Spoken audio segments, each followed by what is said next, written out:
आप देख रहे हैं इंडिया वॉचर। मैं हूं आपके साथ स्नेहा सिंह। वक्त हो गया दिन भर के 5 बड़ी खबरों का, तो चले शुरुआत करते बड़ी खबरों के साथ।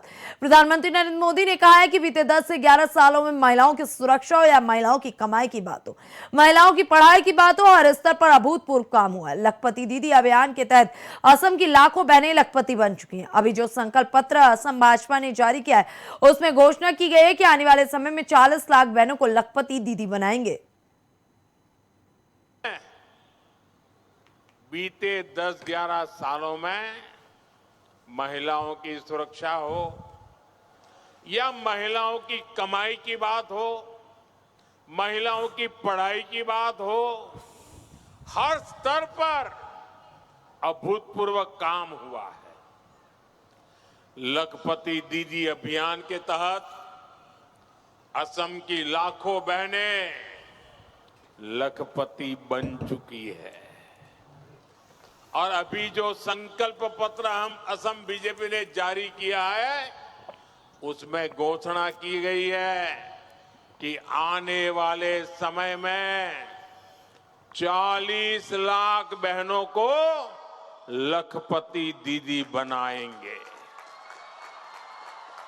40 लाख बहनें यानी असम के 40 लाख परिवारों में लखपति दीदी होगी। आप सोचिए गांव की अर्थव्यवस्था में कितना बड़ा बदलाव आने वाला है।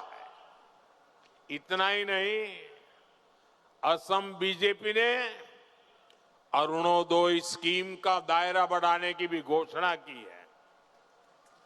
इससे लाखों बहनों को बहुत फायदा होगा।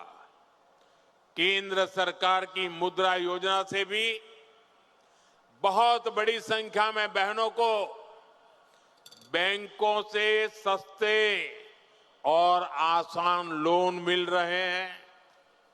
इससे बहनें आसानी से अपना कोई स्वरोजगार कर रही है। साथियों, हमारी सरकार महिलाओं को अपने घर की मालकिन बना रही है। गरीबों को जो पक्के घर मिल रहे हैं उसमें भी काफी सारी रजिस्ट्रियां घर की महिला सदस्य के नाम की जा रही है। अभी तक असम में 22 लाख परिवारों को पक्के घर मिल चुके हैं। ये आंकड़ा आपको याद रहेगा? जरा बताइए ना, याद रहेगा? उत्तर प्रदेश के मुख्यमंत्री योगी आदित्यनाथ ने कहा, लखनऊ ने पिछले 9 वर्षों में विकास की नई ऊंचाइयां प्राप्त की। 9 वर्षों में लखनऊ सिटी का दायरा बढ़ाए, यहां पर रह रहे लोगों के जीवन स्तर को बढ़ाने में मदद मिले। लखनऊ में मेट्रो का संचालन हुआ है। अयोध्या नगरी सोलर सिटी के रूप में विकसित हो चुकी है और लखनऊ को भी उसी तर्ज पर सोलर युक्त बनाया जा रहा है। अच्छे कार्यों की चर्चा कम हो पाती है, लेकिन हम करेंगे ताकि उससे प्रोत्साहन बढ़े। सब दिखाई दे रहा है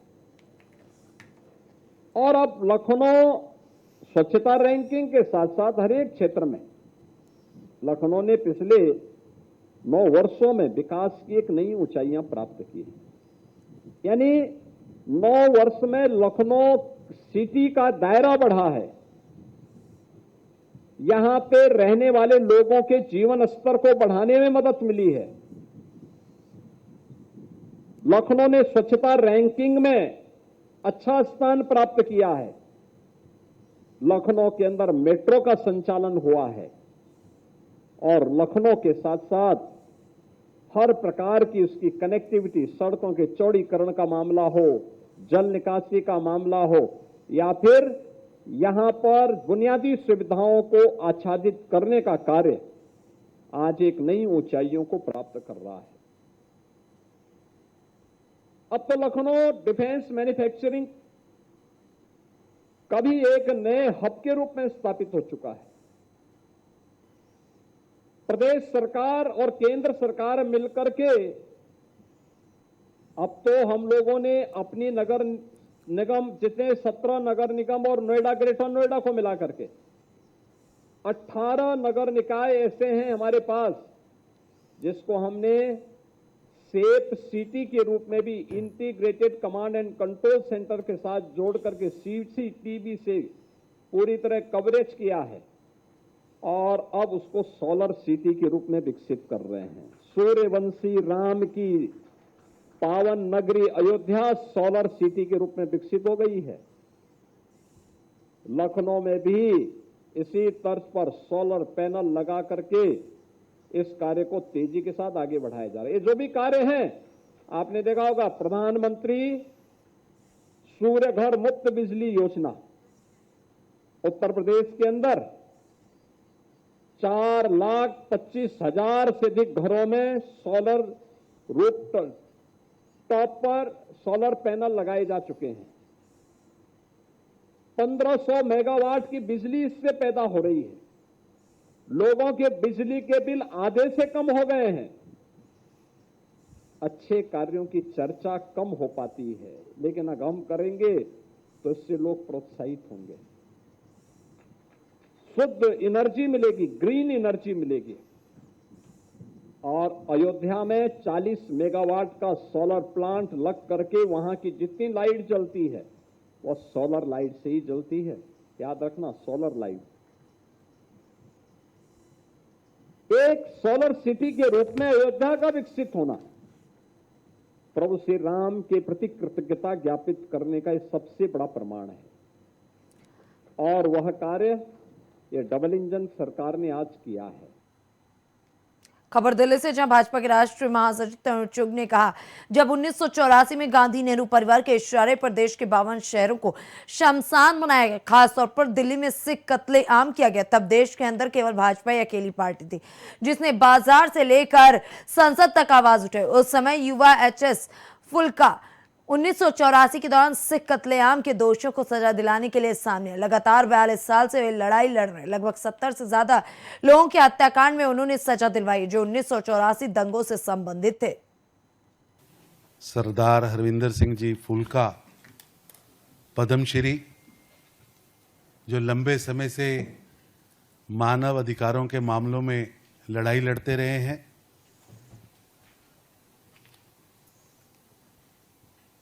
और जब 1984 में गांधी नेहरू परिवार के इशारों पर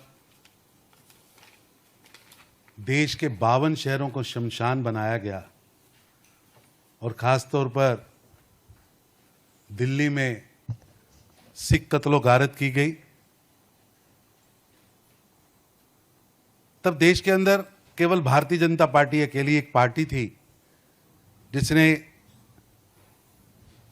बाजार से लेकर संसद तक आदरणीय अटल बिहारी वाजपेयी जी, स्वर्गीय अटल बिहारी वाजपेयी जी, स्वर्गीय मदन लाल खुराना जी के नेतृत्व में आवाज उठाई।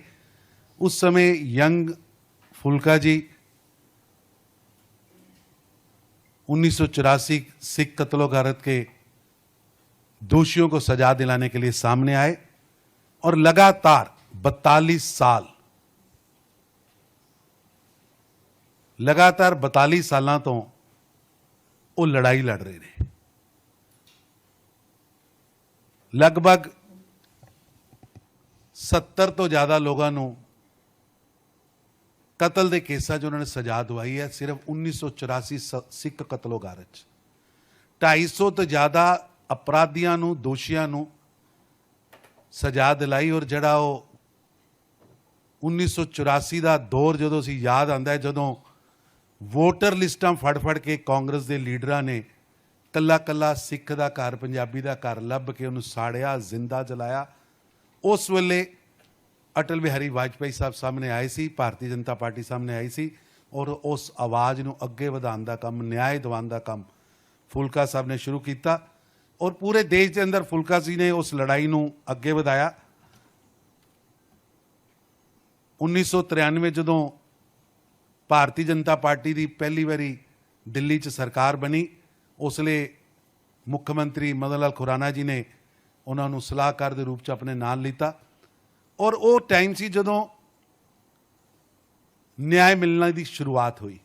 वो टाइम सी जदों पंजाबी भाषा दिल्ली के अंदर भाषा के रूप च उन्होंने मान्यता मिली।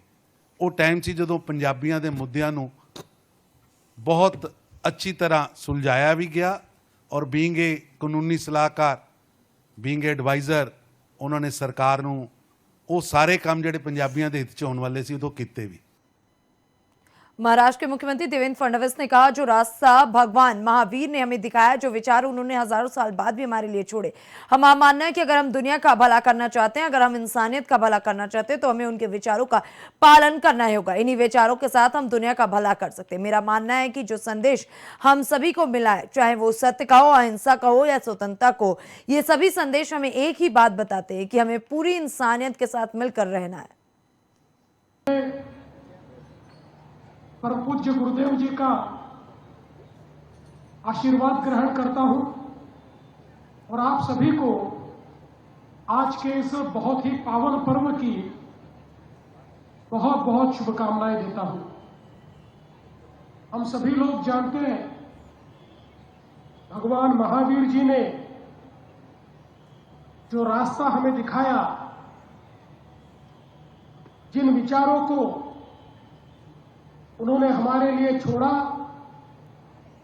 आज हजारों वर्षों के बाद भी हम ये मानते हैं कि अगर दुनिया का कल्याण करना है, मानवता का कल्याण करना है, तो भगवान महावीर जी के विचारों पर ही हम सभी को चलना होगा। उन्हीं विचारों से हम विश्व का कल्याण कर सकते हैं।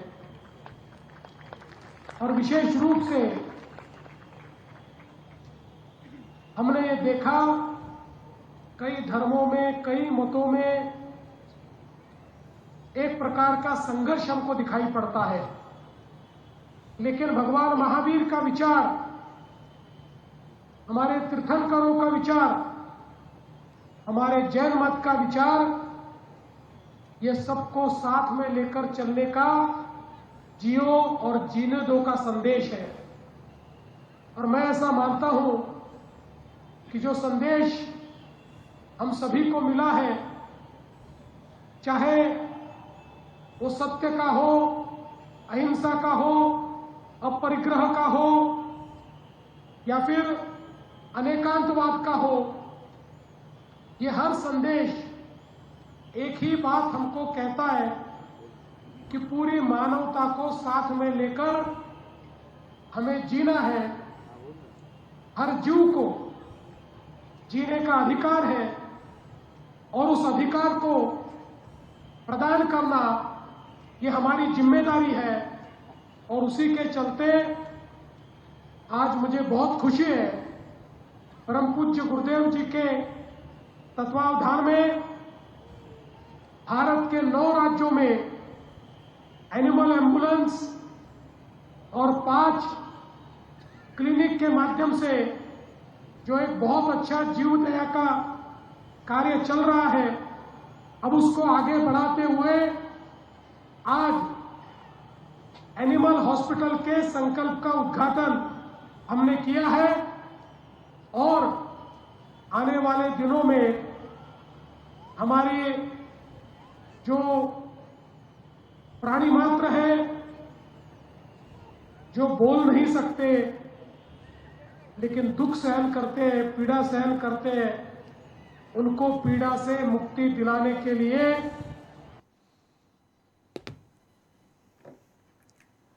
संसद में समाजवादी पार्टी के सांसद धर्मेंद्र यादव का भाषण आज जमकर सुर्खियों में रहा। अपने तीखे तेवर और बेबाक अंदाज के लिए पहचाने जाने वाले धर्मेंद्र यादव ने सरकार को कई मुद्दों पर घेरा। उन्होंने महंगाई, बेरोजगारी और किसानों की समस्याओं को उठाते हुए बीजेपी पर जोरदार हमला बोला। आइए आप भी सुनिए कि उन्होंने क्या कुछ कहा। सभापति जी, आज सदन में अचानक ही आया आंध्र प्रदेश पुनर्गठन संशोधन विधेयक 2026। यद्यपि बेहतर होता, पहले से नोटिफाइड होता तो और व्यापक चिंतन करने का भी समय होता, मौका होता, लेकिन ये जिस रूप में भी बिल आया, मैं अपने नेता आदरणीय अखिलेश यादव जी और अपनी पार्टी की ओर से इस बिल का समर्थन करता हूं। सभापति जी, समर्थन तो करता हूं, लेकिन समर्थन के साथ साथ कुछ सवाल हैं। हमारी पार्टी का सवाल है आंध्रा के साथियों से, विशेषकर टीडीपी और एनडीए के लोग जो सत्ता चला रहे हैं या जिन्होंने विधानसभा से प्रस्ताव पारित किया है। बहुत स्वाभाविक तौर पर आंध्र प्रदेश का सबसे बड़ा शहर विशाखापट्टनम स्वाभाविक राजधानी के तौर पर डेवलप हो रहा था, और अगर उस स्वाभाविक राजधानी को आपने स्वीकार किया होता तो आज जो बहुत सारी चर्चा चल रही कि इतनी जमीन की जरूरत पड़ रही है, इतने खर्चे की जरूरत पड़ रही है, इतने लाख करोड़ इन्वेस्टमेंट की जरूरत है।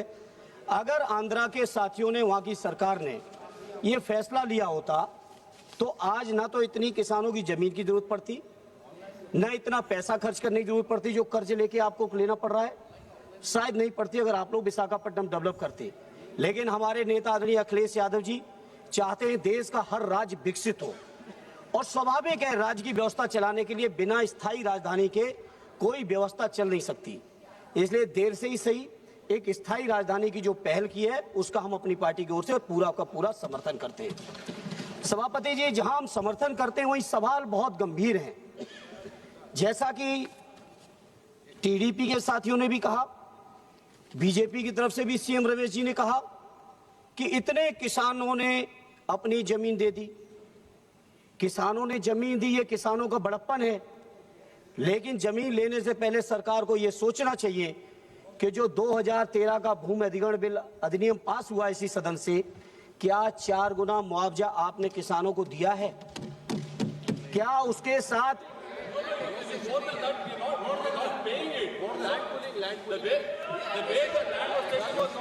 मुआवजा दिया? एक अगर दिया अच्छी बात है, हम आंध्रा के किसानों के हितों की बात कर रहे हैं। मुआवजा किसानों को पूरा मिले, उसके साथ साथ जो रहने की जो कंडीशन है प्लॉट मिलने की वो पूरा मिले। ये हमारी लैंड पुलिंग तो बड़े लोग करते हैं, किसानों को क्या मिल जाएगा हम भी जानते हैं। बड़े बड़े लोग लैंड पुलिंग करके सरकार को देते हैं, किसानों को मिलना चाहिए, ये मेरी पार्टी की तरफ से मांग है। अगर आप दे रहे हैं तो बहुत अच्छा, और नहीं दे रहे हैं तो इस पर आप विचार कर लेना। फिलहाल दिन भर के 5 बड़ी खबरों में बस इतना ही। देश दुनिया की ऐसी तमाम बड़ी और अहम खबरों को देखने के लिए बने रहें इंडिया वॉच के साथ।